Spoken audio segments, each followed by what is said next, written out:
This is the second problem, angular ba yan, part 2. Now, let us assume that instead of having a rock that is a point particle, we have a rotating rock. Therefore, it is translating with velocity 12 meters per second. At the same time, it is rotating with some angular velocity 40 regions per second. So, for a solid sphere, we'll also assume that the rock is a solid sphere. Therefore, the equation for the moment of inertia is given by I is 2/5 mr squared. Okay, so I'll just show you the solution to this problem. Okay. Okay, so paano gagawin? So again, we have note here that the dimensions of the rock is the same, except that in the first example, in the example angular ba yan, we treated the rock as a point particle. So therefore, m here is the same, 2.00 kilograms. But for now, for the second case, the angular momentum, we are treating the particle as a rigid body. In fact, it's a uniform solid sphere. So in that case, we have the same quantities. Instead of small m, I write this is capital M. And then R is 0.3 meters. And then V is 12.0 meters per second. And then omega is about 40.0 radians per second.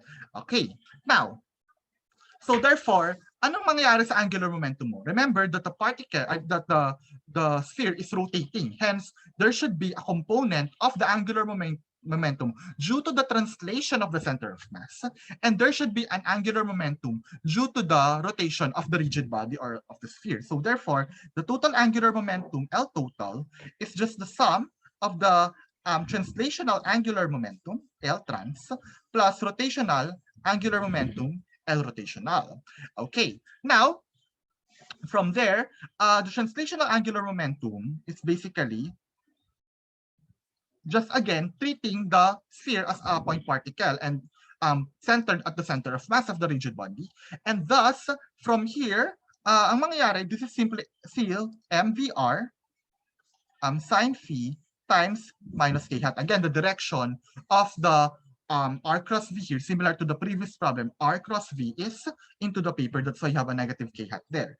And from there, this is simply 2.00 kilograms times v, which is 12.0 meters per second, times r here. This is small r because it's not the same as the radius of the circle. Small r here is 8.00 meters sine of 140, ano yung nakuha natin kanina?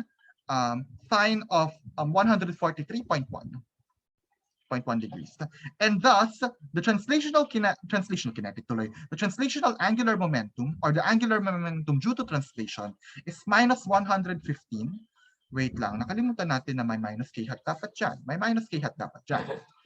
It's minus 115 k hat kilogram meter squared per second. Basically, what we did is to just repeat what we did in the previous problem. Now, what about the rotational angular momentum?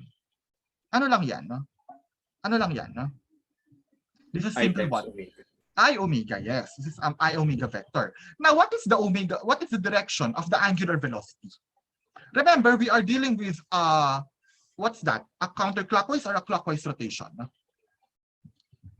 We are dealing with a counterclockwise. We are dealing with a counterclockwise rotation. Hence, what is the direction of the angular momentum there? Or I should say the angular velocity there. Ano siya dapat? Out of the paper, pag counterclockwise, di ba? Out of the paper ang sum mo.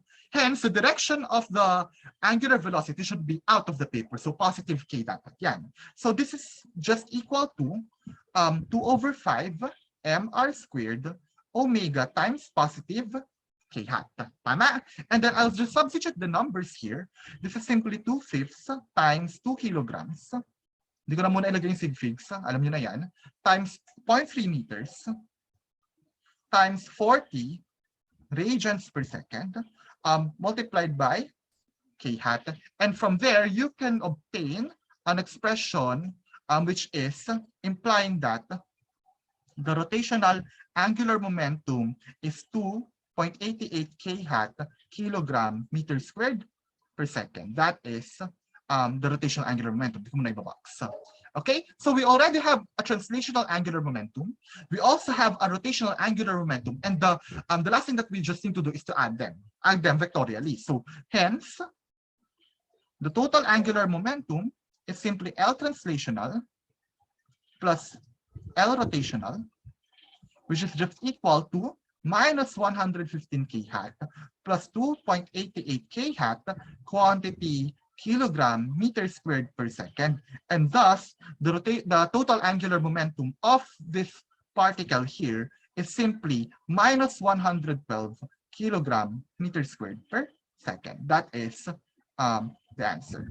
Medyo artihan ko ng konti. Dapat may dot yan. Kilogram meter squared per second. Okay? Questions? May tanong? May tanong ba? Wala? Sir, yung K-hat. Yeah, I forgot the K-hat. Sorry. This should have a K-hat. No? Hindi dapat, nako, kung ako mag-check ito, mali na to. Sir, this should be a K-hat times kilogram meter squared per second. Dapat may K-hat yan. Okay? Questions? May tanong ba? May tanong? None po. Okay, sige. Thank you.